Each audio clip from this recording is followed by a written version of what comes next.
Robert T. Kiyosaki stated that house is not an asset but a liability. And do you know what is an asset? And do you know what is a liability? Asset is actually something that give you profit, and a liability is something that gonna cost you.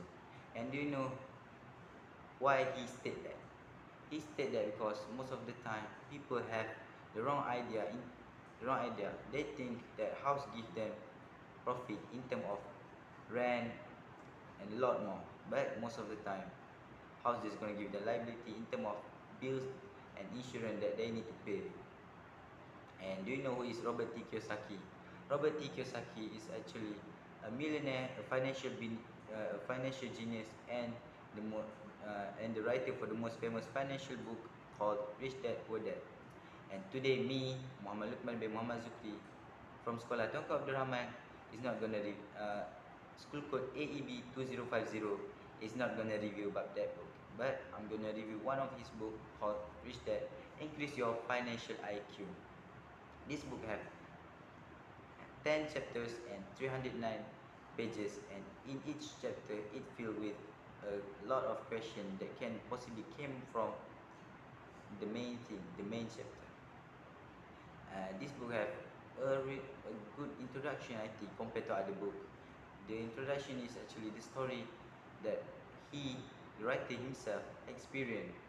Maybe the story is a little bit boring, but it is a really effective way to explain why why the chapter is titled like that, why he do something like that, and why it was thing like that.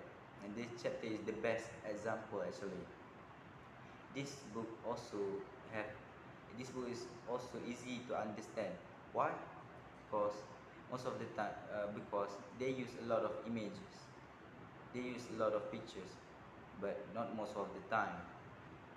The pictures is only used when to explain something is hard to explain something that hard to understand, complex and complicated. But why use images? Why don't just use why don't just use sentences? The writers says that images is easier to understand compared to sentences, because when you read the sentences, you need to imagine it, and sometimes you can't imagine. But in images, that is your imaginary. You don't need to imagine anymore, because that is what you want to say. The image is something that you want to say. And this book also give you a really good life lesson rather than just financial lesson. For example, this book state that you need to train your mind, because your mind is actually the most important asset, and they are not wrong. Most people that have weak mind have a lot of life problem, like poverty, stress, and conflict, and a lot more.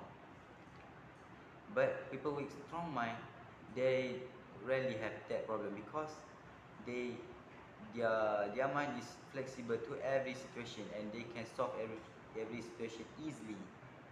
And and do and does this book have flaws? Yes, I think it has flaw. This book is maybe a little bit boring. Maybe it doesn't make me cling to read it, and then maybe the content inside it doesn't make me feel excited. But of course, this is an education book, not a fantasy book, not a drama book, or not a romance book. Maybe that's the purpose of an education book, to be boring. And to sum up everything, I think this book is very good in terms of content, and the flaws, because the flaw is just a little bit. But I think the enjoyment when I read this book is a little bit off. But I think that is not a really big problem. Thank you. Assalamualaikum warahmatullahi wabarakatuh. And that's all from me.